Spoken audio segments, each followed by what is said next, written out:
if you'd like a refresher, or it will also be on the slides, which we will upload to Notion later. I'll give you guys a couple seconds.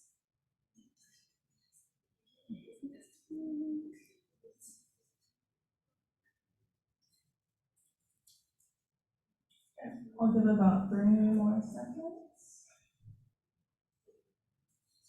And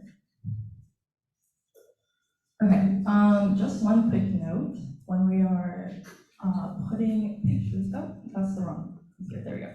When we are putting pictures into our websites, we usually prefer relative paths to absolute paths. So what this means is we usually prefer that you start your image SRC link with the assets and then the backslash and whatever your image is going to be named.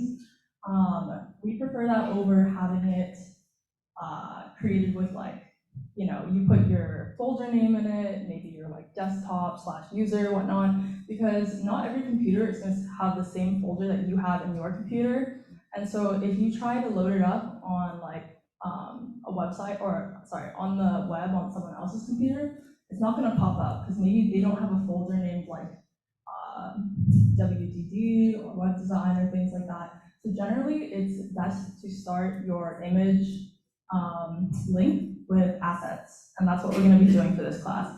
You guys got a little introduction to that in our last assignment, but if you had trouble importing the image, it's probably because you used a relative path instead of, or you used an absolute path instead of a relative path. So just try to keep that in mind when you're creating your website. Now we're going to get started on learning CSS. So this is like adding decoration to our HTML files. And yeah, so first we'll talk about syntax. Oh, there we go. So first off, before we do anything, we have to link our CSS sheet to our HTML. So the way that we do that is we include this little line of code here in our header tag. So this is how it's going to tell our HTML tag, we want to link to this CSS style sheet. So this is not by any means something that you have to memorize. I myself don't have this memorized. I usually look it up and copy paste it into my IDE. But basically what it's going to be is it's going to have assets. So that's the folder that your CSS file is created in, and then styles, and then the name of your CSS file. So usually for this class, it's always going to be style.css. So yeah, like I said, you don't have to memorize this. You can take a quick picture, or you can always look it up if you forget. Any questions about importing the CSS file into the HTML file? Okay, cool. So now we're going to go on to syntax. So this is how we access what we have written in our HTML file. So let's say we created an h1 tag, like as a header, and now maybe we want to make the color blue. So we select our HTML element by opening up a curly brace, and then we put our property, which would either be color, background. We'll go over different kinds of properties later, but for the example, we're just going to use these two. And then a property value, so what you want to set it to, and then just like in Java, if you're familiar with that, we will end it with a semicolon, and then close the curly braces. So selectors are the elements that we want to like apply these properties to. So if you want to change the way your divs look or your header tags or anything like that, you would select them by placing them on the left side of the curly braces, and then on the inside you can change the properties of what they are. So then we have property and value, like I talked about previously. Properties are on the left sides, so font size and color, and then values are on the right side. Is this still? Yeah. Okay. So together, this is called declaration or a rule. Any questions so far? Okay. So here are a couple of miscellaneous things that I will mention. So the property and value pairs, or our rules, like I said, always fall between curly braces. All of the rules will always be separated by a semicolon.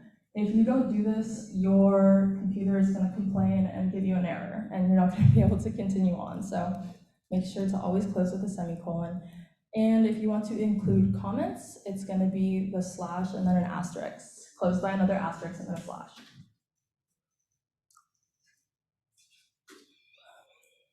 Okay, so that's just a simple introduction to CSS syntax. And now, okay, so this is kind of what it looks like if you were to combine the two.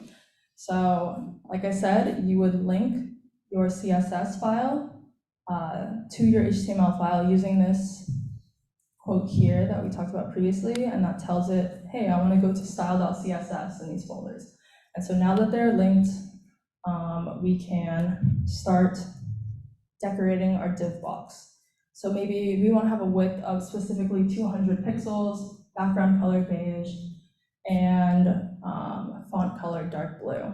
So just a quick distinction, background is to change the background color, and color is to change the font color. So sometimes I get those mixed up, so maybe make a quick note of what's changing what, just to be sure. Okay, and then after we change the div, we want to style our h1 tag. So we open it up with curly braces, and then we change font size to 32 pixels, and we select a font family of Arial. All right, so now we will move on to selectors. Any questions about syntax before we move on? Okay, cool. So sometimes we will have multiple paragraph tags, and we don't always want all of these paragraph tags to behave exactly the same. So maybe you're thinking, well, I'm just gonna put multiple color assignments into one p tag and hope that that works.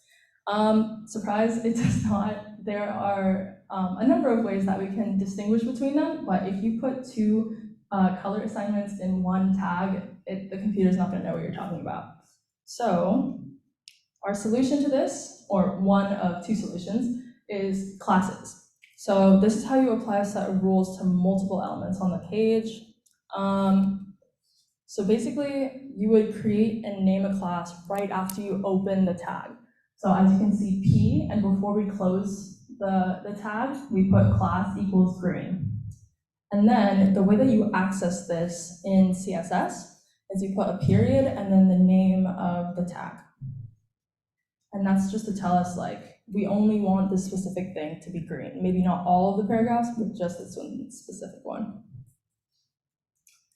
And then another way that we can do this is we have IDs. So similar to classes, you create it in the same way inside the P tag, and you can give it a name of blue or whatever you want.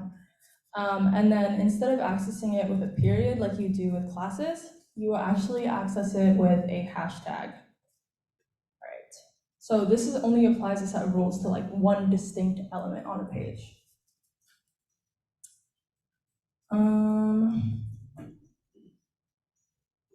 Yes, good. Any questions? Okay. So maybe if you want to select multiple elements, let's say things have different classes, different IDs, but this specific set of the website wants to all behave the same way. So we can actually do that by selecting them in CSS. We can select multiple classes simply by putting a comma in between them. So as you can see here, if you want to do 1, 2, and 3, it's just period 1, comma, period 2. And you can combine IDs and classes and all of that to give them all one consistent font size or color or whatever you may want to add.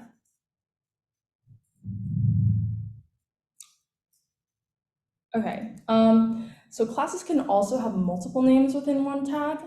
If you want to give it, maybe you want to assign it to more than one class, you wouldn't retype class and then the name. You would just give it the same the name in the same class separated by a space. So calling green.green and .big would change the first p tag only, but not the second p tag, because the first one has both of the classes that we're talking about.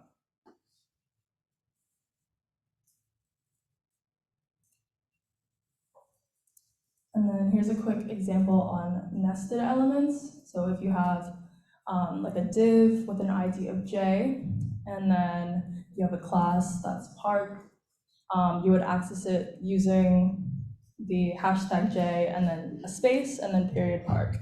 But this would not give us access to the class jpark because this is a nested element. So we're not accessing the class that's actually named this. Any questions on that? Okay. So now, lastly, we will talk about pseudo-selectors. So as you've probably seen in websites, there's like an option to make things change when your cursor hovers on them. So maybe you want to make a div box change color to blue when the user is hovered over it, or maybe a button wants to cast a shadow when you're clicking on it, things like that. So these are called pseudo-selectors. So they are great for user interaction. I highly encourage you guys to look into them because they can make your websites a lot more interactive. And like I said, the rules will only be applied applied to the div when the cursor is hovering over it. So as we know, there's hover. Another one is visited. So if you clicked on a link, it'll change color when you come back. And then active, so when the mouse is currently clicked on the element. Here's a link to more if you guys are interested in it. You guys can go check it out in the slides when you have some time. Okay, so in summary, CSS is used to change the appearance of HTML. It will go in a separate file, usually style.css. And then we learned how to link it. And this is what CSS looks like.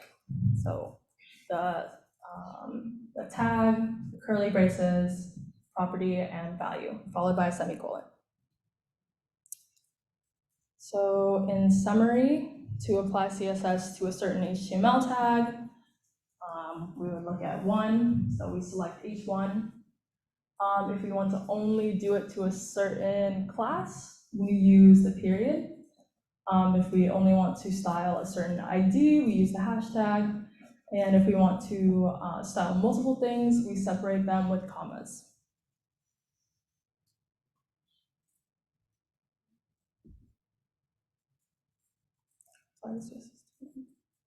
Oh, okay, I see.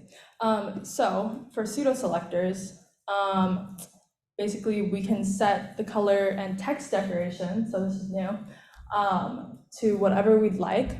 And then as we see, we do the colon and hover. So when we're hovering, we'll see an underline. And when it's active, the background will change to light gray. And then when it has been visited, we will change the color to dark blue. So that's kind of what a quick example of what you can do with pseudo-selectors is.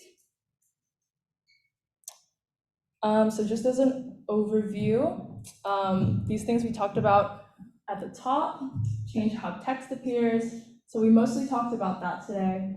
We can also change size and spacing with width, height, margin, and padding using pixels and percentages, but we will talk about this in a later lecture.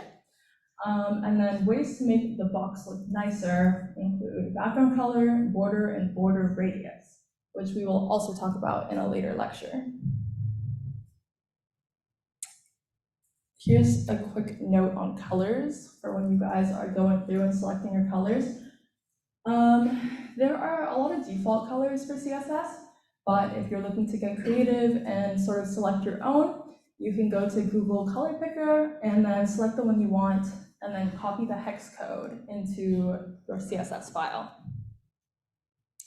And then here are some helpful links for if you guys want to practice your CSS, maybe look at more properties that we didn't discuss in class. And yeah, that's it for my portion. Thank you. We'll now move